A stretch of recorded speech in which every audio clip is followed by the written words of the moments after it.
name's Scott Ryerson. I'm with MarineMax in Greenville, and I'm going to take you through our 2015 Nautique G23. This boat in the front bow is equipped with 4 lit-up cup holders.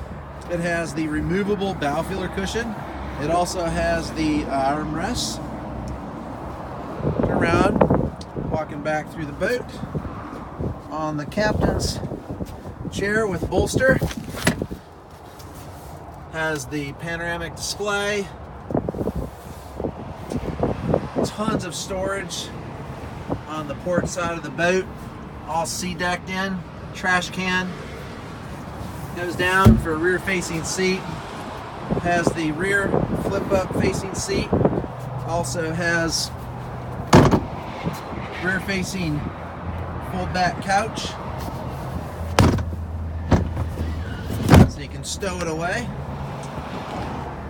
and then also another rear facing seat so you can watch all your wake surfing and wakeboarding.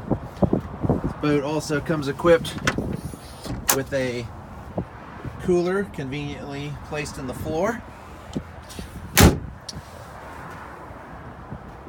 It has lots of storage in the back of the boat for wakeboards, surfboards, all kinds of water